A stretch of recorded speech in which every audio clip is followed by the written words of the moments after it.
One of the themes today has been innovation, and we're pleased to have three individuals with tremendous expertise in this area. Peter Grauer, to my immediate right, is the chairman of Bloomberg L.P. He joined the Bloomberg board in 1996 and was named chairman of the board in 2001, succeeding Michael Bloomberg. He joined the firm as a full-time executive in 2002. Since then, he has led the company's growth as one of the most influential sources of business, government, and financial news. Prior to his Bloomberg position, he was managing director of Donaldson, Lufkin, and Jeanneret, and managing director and senior partner at Credit Suisse First Boston.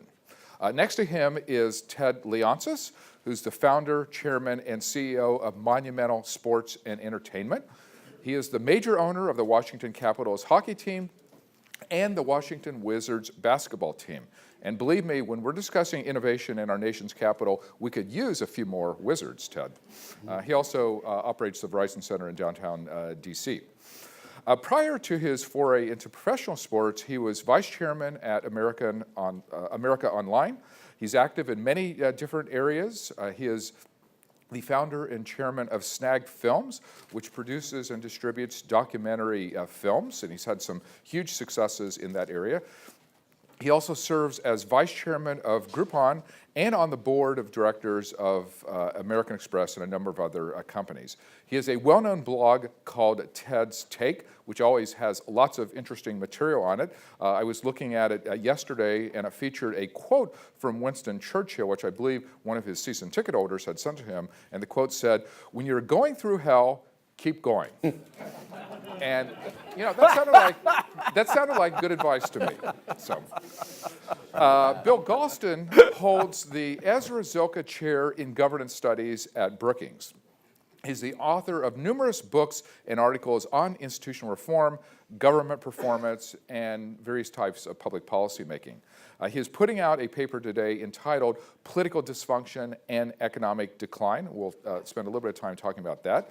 The paper looks at the growing political polarization between our parties and the diminished capacity of Congress to address important issues. Bill is very honest and direct about many things, in part because in his earlier life he served as a sergeant in the U.S. Marine Corps, which I always thought was an important part of his biography. What I'd like to do is start with Peter. I mean, you lead one of the major media outlets in the country, and so you have seen the virtual revolution that has taken place in the media industry. How has the proliferation of new media changed the way in which providers create content? Thank you, Darrell. And I think on behalf of the three of us, we're pleased and flattered, honored, Strobe and Glenn, to be here. But it's a formidable topic, and in fact, Dominic and I were having dinner last night in New York, and I said to him that I'd really have gone through a pretty methodical process, so I'd like to take us through a little voyage, if I may, and start with the fact that certainly in the area of shifting media and how do content providers provide for these various platforms, clearly the sand is shifting between our feet.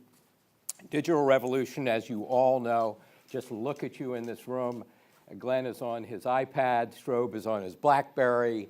I mean, if we went through the room, you know, of course, I know you are. But I asked this question in St. Petersburg last year at their version of the World Economic Forum, because as I was giving these incredibly pithy and thoughtful remarks, literally everybody in the audience was looking down at their laps.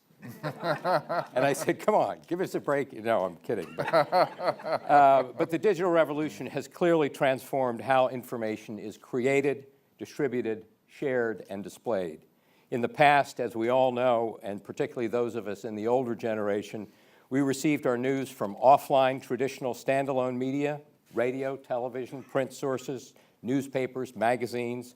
Today, everyone, all of you in this room, basically assemble your own media mix, integrating traditional sources with email alerts, websites, social networking feeds from Facebook and Twitter, and other technology like the Bloomberg terminal.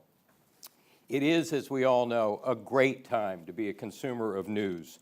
The advent of these new technologies have opened the door to a plethora of new news sources and tools for distributing the news. The way we gather news has changed too. What used to take a film crew with a large equipment can now be done from an iPhone. And as we look at the gentleman in the back filming this activity, our head of news was in Cairo when the Arab Spring broke and basically broadcast from his iPhone digital quality video that people put on air. So the need to have a camera crew with lots of satellite hookup equipment and various other things has changed quite dramatically. Citizen journalism, as we all know, the consumer is now basically in control. The expansion in the choice and number of media outlets available has led to consumers spending more time consuming media. They choose when and where to get content, how to share it. Some even report it themselves, as we know. They choose, they can get content on demand when they're ready to consume or in real time through desktop, tablet, phone, or TV, in text, video, still images, audio, or an infinite combination. Data has become customizable. Readers can set parameters as they wish based on their particular interest. The results are tailored for them. But there are, as we all know, cross-cutting trends that are going through this. TV is on the phone, internet is on the TV, newspaper is on the tablet. The world of converging media, we see lines being blurred every single day. The implications of these change on content providers are the following, and that is the medium today drives the message. Consumers are able to demand that content providers deliver content to their preferred platform and device in various formats: audio, text, graphics, and video. But providers just can't pour the same content into a different wrapper. The challenge is creating content tailored for each of these sources. We have to constantly reconceive how we deliver the same message and figure out what works in each place. Think of content today as software, needs to be optimized for the device or platform to which it's being delivered. And this has changed the way media gathers and disseminates news. Media and information technology companies who fail to do this, as we all know, will become obsolete. Words and images and platforms are all so intertwined. To consider individual parts of the publishing process in isolation is to miss transformative connections between gathering, writing, delivering, consuming, and sharing. Few, if any, companies have to think through the ramifications of each new medium the way and to the extent we do at Bloomberg. We are, I would underscore, totally agnostic. We don't care how you want it, where you want it, and when you want it, but we're going to deliver it. And let me give you a couple of examples. Our terminal users, 315,000 subscribers in 170 countries around the world, are sitting at their terminals, in most cases, between 8 and 12 hours a day. They're busy. They're interested only in the facts. And the prose of future stories is not what they want to see when they're sitting there worrying about key decisions in the financial markets. But our tablet reader, where we provide Bloomberg Businessweek, Bloomberg Markets Magazine, Bloomberg Television Plus, and Bloomberg Radio, are usually seated, relaxed, and prepared to spend time absorbing information. We have their full attention, which gives us an opportunity to tell a much deeper and longer story. In our web audience, Bloomberg.com and BloombergBusinessweek.com, believe it or not, we get most of our traffic from 11 a.m. to 2 p.m., a lunchtime audience. They want information quickly, but they also want a diversion and are much more likely to watch a video. On mobile, people don't want to read a long story on a small device. We need to shorten those stories. So what does this mean in terms of the shift of our focus? In the past, the value of a provider's URL was the most important factor. You always wanted to drive traffic back to your website and your homepage. Today, you, the average news consumer in this room, go through 9 to 11 different sites every day looking for news. We have so many distribution channels, we don't necessarily need to drive them back to the homepage. We're happy as long as they're reading our content and don't care where they find it. Homepage, search engine, Facebook, Twitter feeds, etc. And once the content is on the web, others will share it, and this enables providers to reach readers they may otherwise have had no reason to interact with. Our current model, by the way, for our online offerings, 1/3 homepage, 1/3 search engine, and 1/3 social media. And keep in mind, as we all know today, Facebook reaches more people than any other US media outlets combined. A great way to distribute our content. They do some of the work for all of us.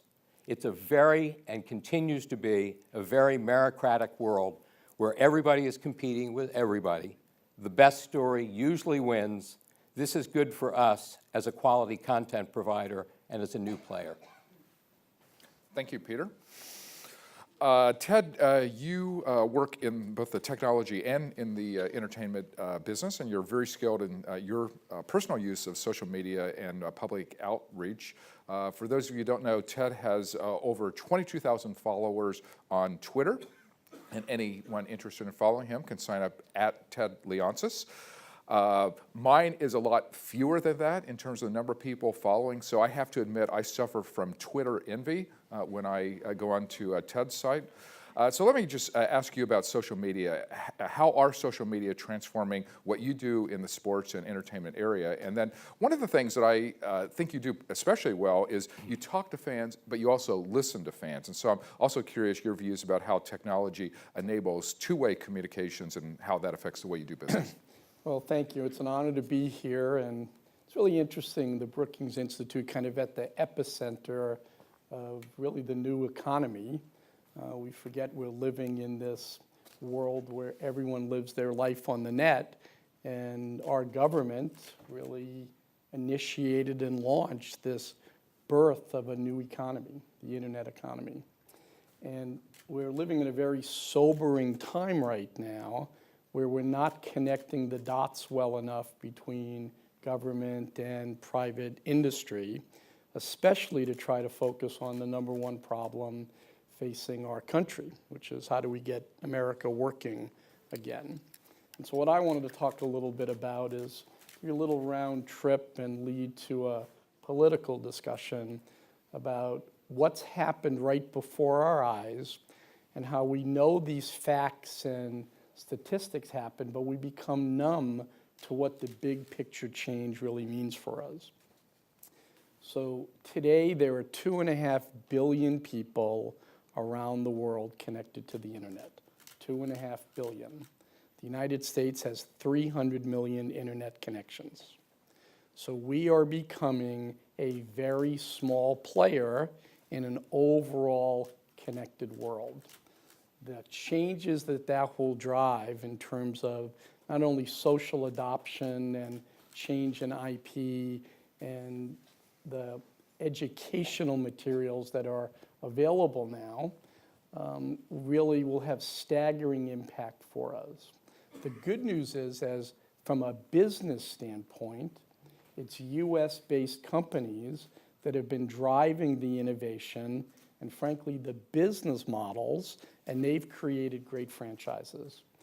Probably in autumn of 2012, Facebook will hit 1 billion users. Google and all of its sites already has 1 billion users. That means their revenues will start to mirror their usage and where their customers are. And so all of these great internet franchises, the Amazons, the Ciscos, the Googles, the Facebooks, the Groupons, more and more of their business is being generated outside of the US. They're hiring more and more people outside of the US. That's where their growth is coming. And that's troublesome right now because their revenues get taxed in their sovereign country. And so one of the things that I think we have to look at politically and from a tax system is how do we get these great companies that were initially venture capitalized with risk capital, who then went out and hired lots of people and now are hiring lots of people outside of the US to take some of those profit dollars that have already been taxed and bring them back to the United States and maybe have some kind of tax moratorium if they invest those dollars and private equity firms and venture capital firms that continued the cycle to invest in young, innovative companies. 4 years ago, a young entrepreneur visited me. There were 4 people in his company. His name was Andrew Mason. He'll actually be featured on 60 Minutes this Sunday, so tune in. And he had this idea about social shopping and the ability in a bad economy to be able to aggregate up the power of people seeking discounts. But more importantly, it also was a way to get cash back into the system to support small businesses. Banks had stopped lending to small businesses. Factoring and receivables financing was drying up. And so we started a company called Groupon. Groupon became a phenomenon. Forbes named it the fastest growing company ever. It IPO'd. We now employ about 12,000 people around the world. And basically it's created a new local shopping commerce phenomenon. But more than 50% of its business very quickly is outside of the United States. And so I really do think we need to not lose sight of, we were advantaged because we were the early adopter of the internet and the web and Web 2.0 kinds of activities and technologies. But now that genie is out of the bottle on a worldwide basis, and we have to drive lots and lots of new policy, new partnerships between government, between private industry, between the banking system to make sure that it doesn't get away from us and that we can continue to drive innovation and create jobs for our economy. If I was running for re-election, that would be one of the major programs, the Startup America initiative that one of my friends and partner Steve Case is running, I think is vital for our country because it is small businesses that are venture capitalized that are hiring people. And so the more money and more support that we can offer that system to grease those skids, I think the better off our economy will become. In regards to what's happening in social media, I think that it's even more dramatic than people understand. I started to make some movies a couple of years ago, and I was stunned at how this $8 billion industry, an industry that defines what our culture is like around the world, one of our biggest distribution products around the world, how antiquated it had become. In fact, you shoot a film in digital, and then you turn it into an analog product, which amazed me. I'd spent my career taking analog products and turning it into digital. And you then mail it out to a movie theater, and people buy tickets, and the industry is pretty archaic. And so I started a company called Snag Films, and I'm very proud of what it's doing under the term of what I call filmanthropy. There's so many movies now that are being made that want to shine the light on a tough subject, that want to activate volunteerism, that want to right a wrong, that want to raise money around a cause. And so Snag Films, in 3 years, we now have 3,000 full-length free movies. You can go to Snag Films and watch a movie for free. It's on your iPad, it's on Roku, Boxy, Hulu, BlackBerry, and the like. If you like the film, you can snag it and you can open a virtual movie theater and you can show that movie to your friends on Facebook or on your blog or your web page or your editorial page. We now have close to 200,000 virtual movie theaters open. That compares to 30,000 physical screens in North America. We're streaming literally 20 to 30 million films per month. We're supporting 550 charities, and we embrace the filmmaker. We've created literally overnight a brand new infrastructure through streaming and distribution of these good work films. And I think you're just going to see example after example of new technology activating great new applications and opportunities that really shake up the status quo of traditional media companies. Thank you, Ted. Bill, the other panelists have focused on IT and media innovation. You think a lot about political dysfunction and the need for institutional reform. And as I mentioned, you're putting out a paper today. The title of your paper is Political Dysfunction and Economic Decline. So I was wondering if you could explain both parts of that, the political dysfunction part and then the impact on the economy and innovation. Well, I'll do my best, Darrell. Let me begin by saying that it's an honor to share this platform with two such distinguished private sector leaders, and I hope that what I have to say will add a little bit of value to the tremendously important things that you've already put on the table. I actually thought the most useful thing I could do as the last presenter before lunch would be to try to connect some of the dots from what has been said this morning and connect those dots up to the topic on which I'll be focusing. Ted Leonsis just said at the beginning of his remarks that we live in sobering times. Indeed we do, and I think that's a very good way of describing them. Not only because of the Great Recession, which, God willing, will end someday, but also because on a more fundamental and secular as opposed to cyclical basis, the American economy and society are being buffeted by the twin forces of globalization and technological innovation.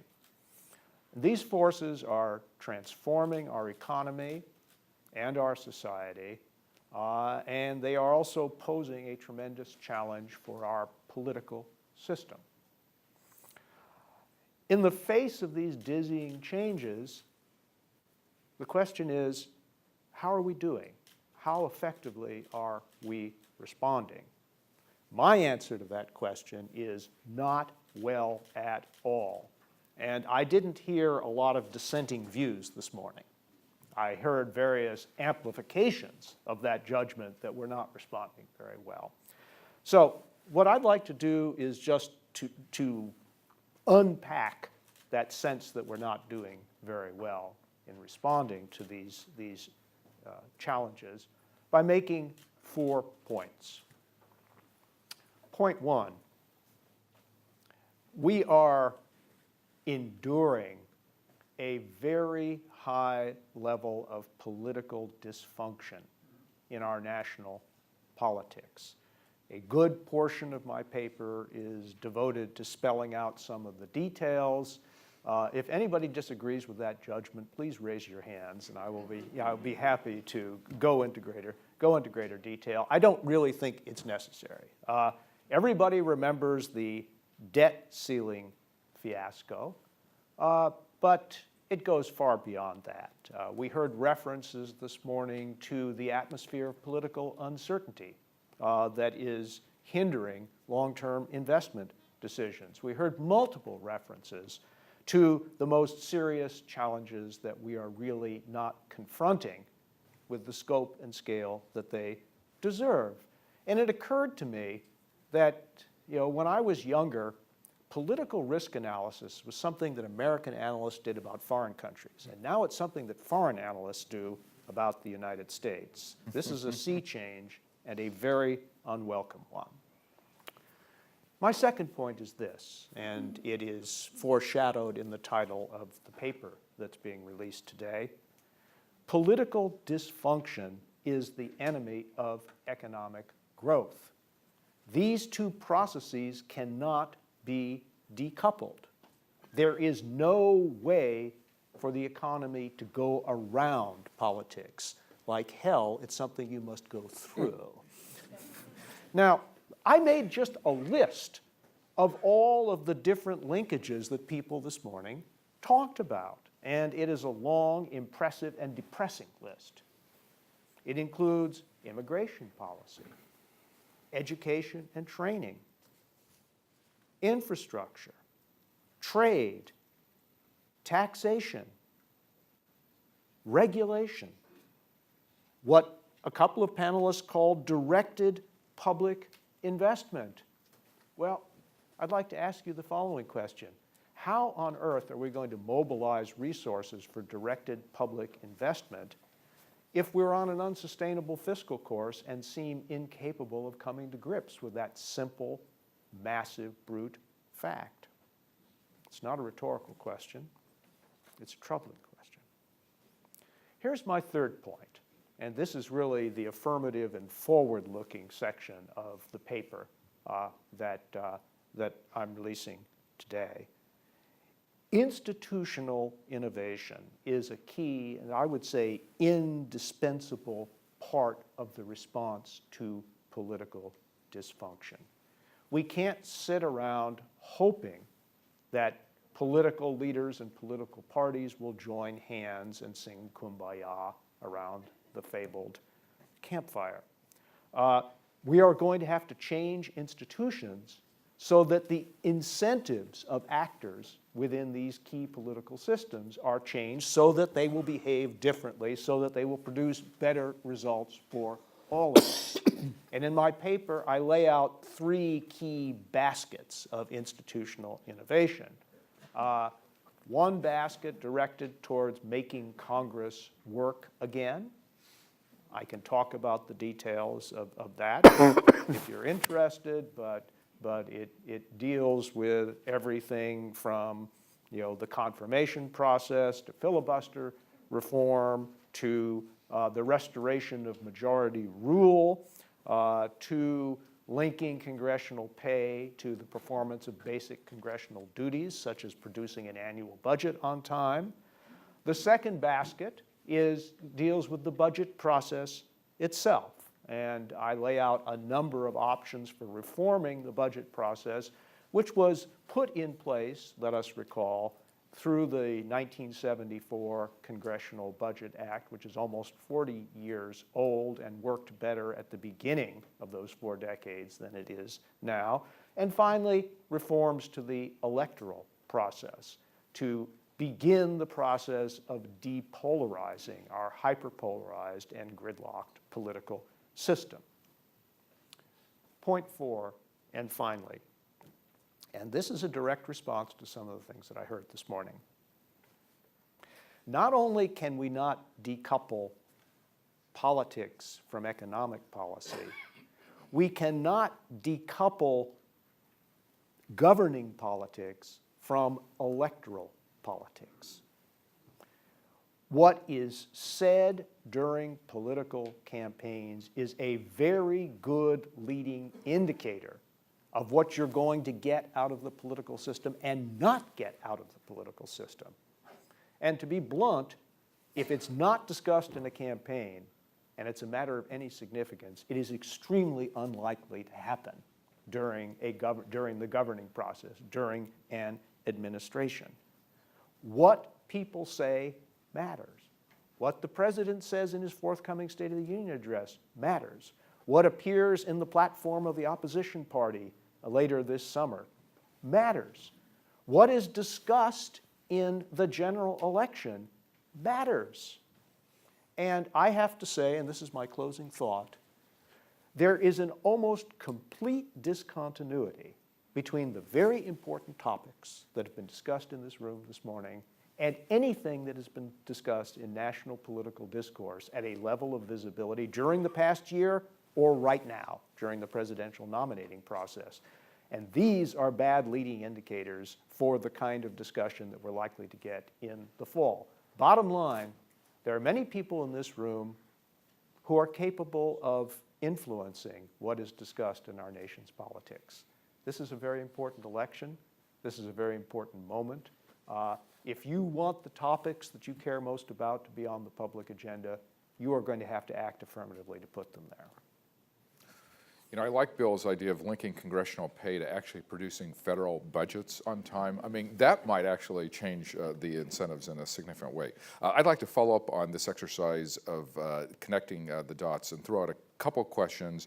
Any of the panelists who wants to jump in, feel free to do so, and then we'll open the floor to the audience after that. How well is government doing on innovation in particular, and what should the government, if anything, be doing to promote innovation? Any of our panelists? And you can talk about innovation either in public sector, private sector. You know, I was asked earlier in 2011 by someone who I consider to be an incredibly thoughtful scientist engaged in trying to combat a very important disease. And he said, you know, who would you introduce me to in Washington so that we can try and get some of these programs moving? And I'm ashamed to say in front of this group that I told him that I thought to the extent that he could avoid Washington, that was probably the best outcome for him. And my sense is that there is very little that would induce the private sector to really reach out to government to try and figure out how to solve a problem. And that may be an incredibly parochial and naive view, but I think it's, you know, we are to a certain degree on our own. I think one of the great lifebloods of this country, as Ted was talking about before, and certainly we see every day in our company at Bloomberg, is this incredible power of innovation that occurs regardless almost of what the external environment is like. And so I'm ashamed to say that with the malaise that exists in the world of politics and government, that to the extent you can avoid that beat, I think you're better off and have a much shorter path between development and ultimately success. But I don't know, Ted, whether... You can't measure it, you can't manage it, and if we're serious about innovation, we have to create national database and make it transparent to see how we're doing. And you could very quickly come up with some signposts. Could be numbers of startups, how much venture capital is flowing into startups, how many patents have been filed, how many new product launches have there been, how many new plants have been opened. You could make a list, how many jobs have been created, and I don't think we do that. And so we leave it to the singular, heroic, romantic figures. It's why we were, as a country, in national mourning with the passing of Steve Jobs. You know, Walter Isaacson's book, I was on vacation and people reading it, it was like the Bible. We are desperate as a people to recapture what made the company great. We're a startup nation. We're at our heart entrepreneurs. The country was based on innovation. Our founding fathers really were our first entrepreneurs. And so I do think that Washington, because of this political gridlock, gets in the way more than it helps. And that's really the biggest issue. One of the big intellectual fights is, do you want government to create jobs, or do you want industry to create jobs? It's pretty binary. And if government creates jobs, how do we know that we're getting our money's worth? Because we as taxpayers, in essence, are becoming the venture capitalists. And will the government be able to manage those functions and those businesses and investments well?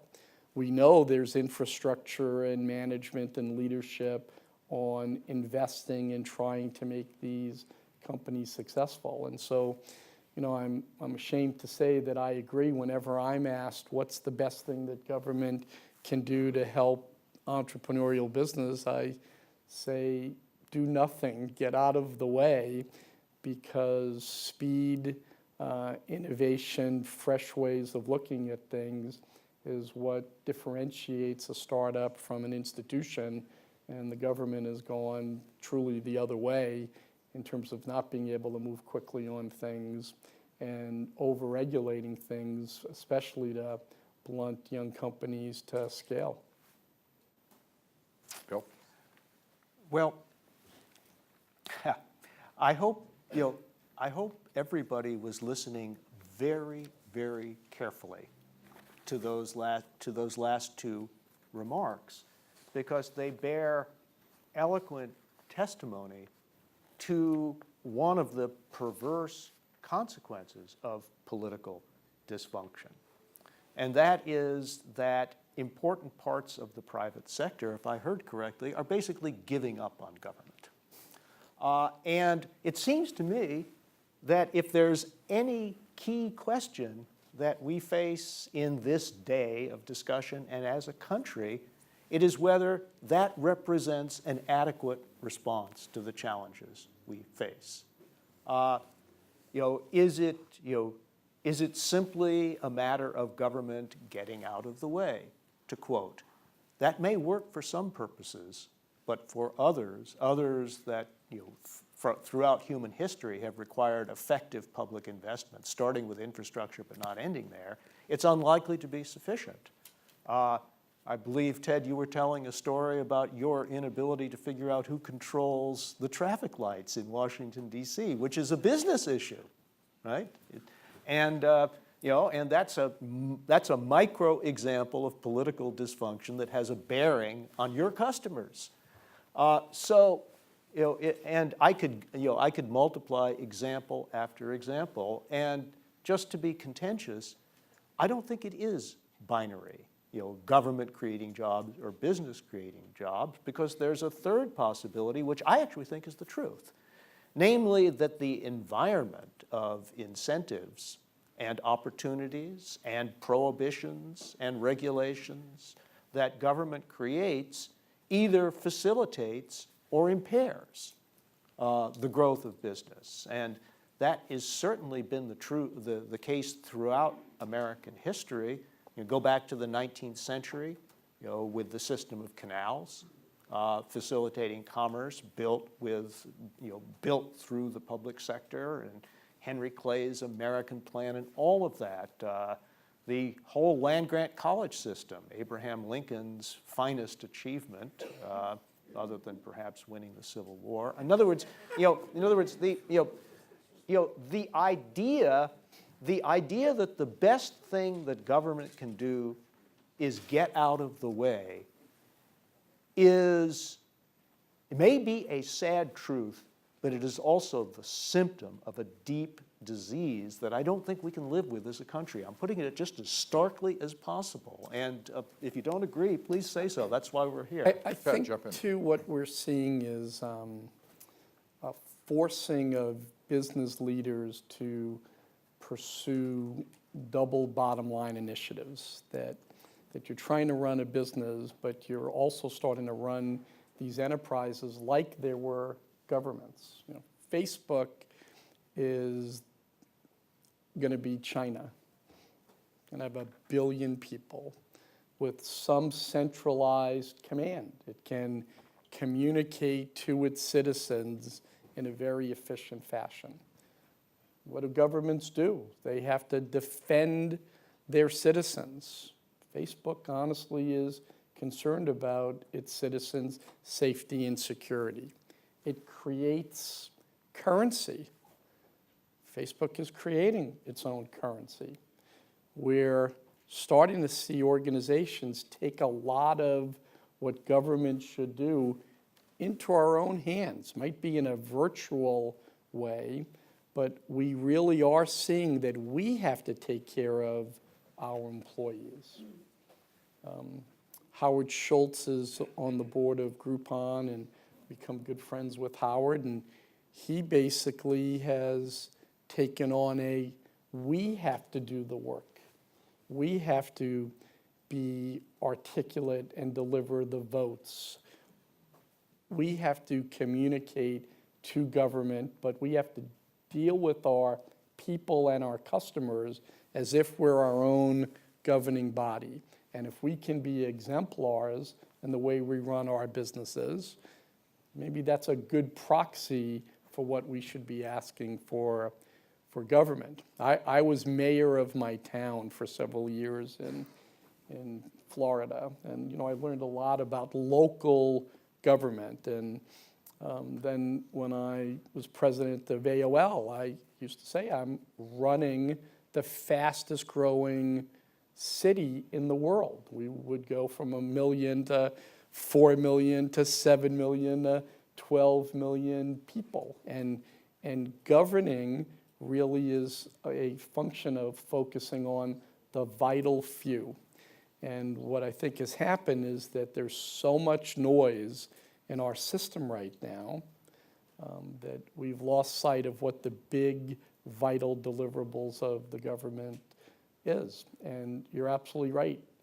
There should be a partnership and a simplifying of the best ways for the private sector and government to work around goals that are measurable. Mm-hmm.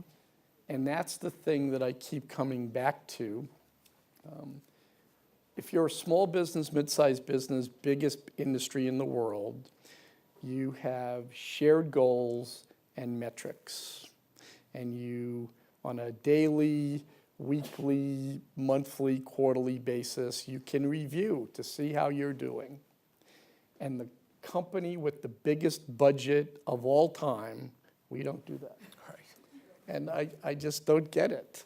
And so I think that's, if we could force that kind of accountability, where we all had a national scorecard around what the big deliverables are and how we were doing, it certainly would make your election vote easier. It wouldn't be based on rhetoric, it would be based on deliverable. And I think that would be a way that we can start, maybe something that Brookings can help with. In fact, not only do we not have metrics, in some areas we've actually weakened our data collection and data analysis capacities. Did you want to jump in? Or? No, I just wanted to add, and everyone in this room is sensitive to this fact, but one of the things that clearly the web has done for all of us with the instantaneous flow of information around the world is given us a much better understanding as to what's going on in other parts of the world. Mm-hmm. And being lucky enough to be in a position to run a company that is very global in scope, the one thing that I come back when I come home after a trip, whether it's to Asia or South America or the Middle East or wherever, or Africa or wherever it may be, is a lack of sense of urgency that exists here in dealing with some of these issues, and dealing with these issues in a much more highly competitive world than we've ever operated in. And if we, which I hope we never do, give up the role that we play in the global economy, we are at risk today of ceding that responsibility to others, and I think to a large extent some of that will be our fault. And I think that adds a further complication to what both Ted and Bill were saying, and that is the world is flat, and it's smaller, and it's just a lot different than it was when many of us in this room were growing up. And we have to factor that in when we think about the competitive implications of what goes on, whether it be in the private sector or the public sector. Okay, why don't we bring the audience into this? We have a question right up front. There are microphones coming around. Jim. Jim Robinson. Let me make an observation, because today is in stark contrast with yesterday. We're here at Brookings. We had the Metro program, the focus on mayors, the focus on governors, and the feeling that it's a Brookings moment because we are generating matrices. We are having examples, significant examples, of public-private initiatives, leadership by governors, mayors, to make a difference because they realize just what we're saying here. The federal government has gotten themselves to the point where they're irrelevant. At best, irrelevant. At worst, which is what is happening, they're in the way. So how do you deal with this paradigm? And it's got to happen at the local level, in state and local, and it is happening, and I'm optimistic about that as much as I am pessimistic about the thought that we somehow are going to change and break that dynamic between the political process as counterproductive with economic development and job creation. That's just an observation, but I wanted to make it because yesterday was quite upbeat in that regard. Any reactions? Bill? I've lived in Virginia for a long time. I just moved into Maryland, but Virginia kind of has it right. It's been ranked the top managed state year after year after year. It has great business practices, and I think there's a direct correlation between their governor can only run and serve for one term. And so when they get in, they have to work as hard and as fast as they can. It's also unlimited giving, which I find interesting. I thought that that would be a detriment, but we've had a series of really good governors. The state runs well, and it's kind of, you're in, you've got your 100 days to articulate your plan, you sprint to that fourth year, and you're gone. And the next guy comes in. And so I agree with you. I think a centralized version of running things versus a decentralized, high-tech, high-touch. I can understand why yesterday was more upbeat than today. Jim, I can assure you that this natural bias will be seen by everyone very quickly, but if you look at what the mayor of New York has done in the 10 years that he's been there, and the entrepreneurship, the most recent example, which many of you have seen, is the Cornell project, which obviously has been spearheaded by Mike. But it does show, if you have an ability to make decisions and have the authority to execute those decisions, you really can have a significant impact. I think the biggest concern about the city of New York is when the mayor steps down and it goes back into much more of a political process. And unfortunately, I think some of the gains may unfortunately unravel. Well, just a brief reflection on the dichotomy that you're observing, which is absolutely right.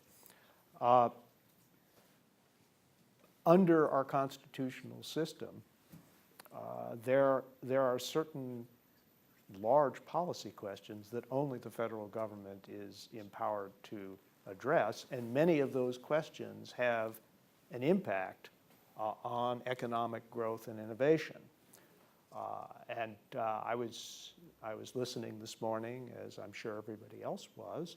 A number of people, for example, talked about immigration policy, particularly in those areas that require a continual stream of high-skilled people, especially in the sciences and engineering. And despite the best efforts of a few of our states, immigration policy is still the exclusive province of the federal government.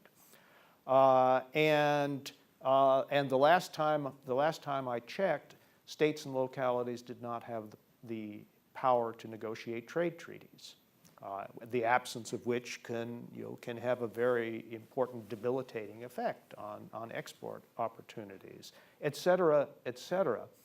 And so I don't, in the same way that I don't think the private sector has the luxury of retreating from the public sector, so too I don't think our concern with governance has the luxury of retreating from national dysfunction to state and local function, right? Because there's too much that's vital that's left languishing in this state of gridlock, which I don't think as a country and as an economy and as a society we can really afford. And that's why I spend my time as a Brookings scholar beating my head against what most people in this room probably regard as a wall, a very hard stone wall, because we don't get through that wall. If we don't have a national government that can function once again, then our future is one of economic decline and, I would add, class division.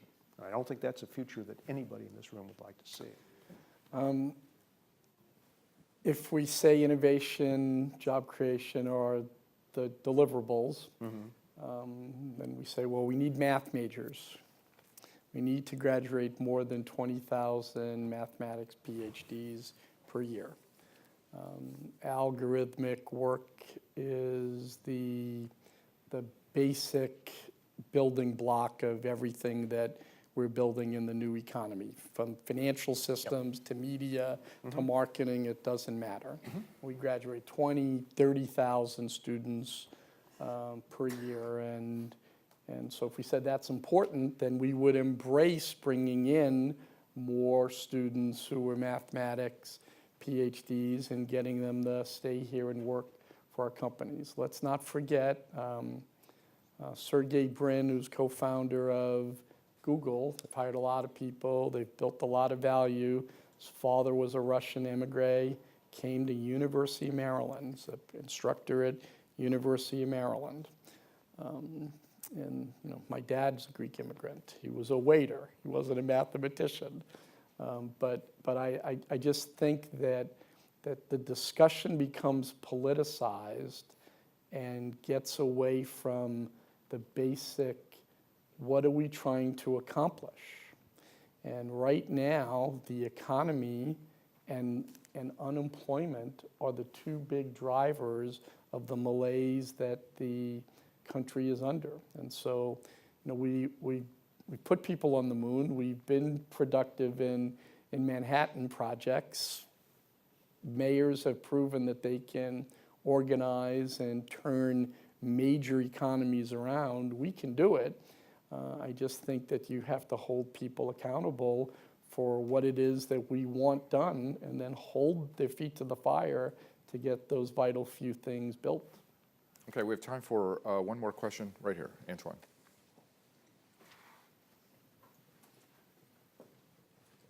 Antoine van Akmal, Ashmore EMM. Both in Palo Alto, when we went there with the board, and today, it was, I think, quite striking to hear that many of the panelists basically said that Washington had become an anachronism. And so my question is, what specific metrics and goal could Washington have to kind of regain its relevance? What would be your view?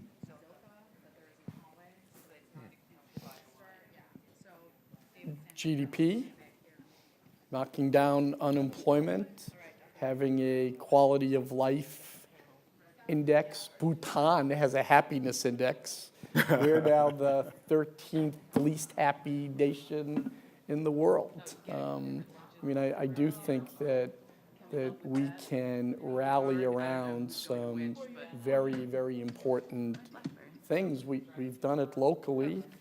College education as a deliverable. Stunning, 40% of DC high school students don't go to college. And so that's a metric that people are rallying around locally, because we know the biggest indicator of poverty is not getting a college education. And so I do think that there are some glaring big things that we can metric and measure, and maybe that is something that the board at Brookings can start to work on, to have a national index that we can have dialogue around. And that probably would be more instructive and helpful to politicians who basically listen to the loudest minority voices that have been amplified by the web. The downside of what we've created in social media and this plethora of new distribution is that if you have an opinion, you can now deliver it on Twitter and Facebook and in video and on YouTube. And instead of it being one vote, one voice, it looks like a majority of the voices. And so I do think that there's been an overhang, a negative overhang from this plethora of communications on the political system. Okay, we're out of time, but I want to thank Peter Grauer, Ted Leonsis, and Bill Galston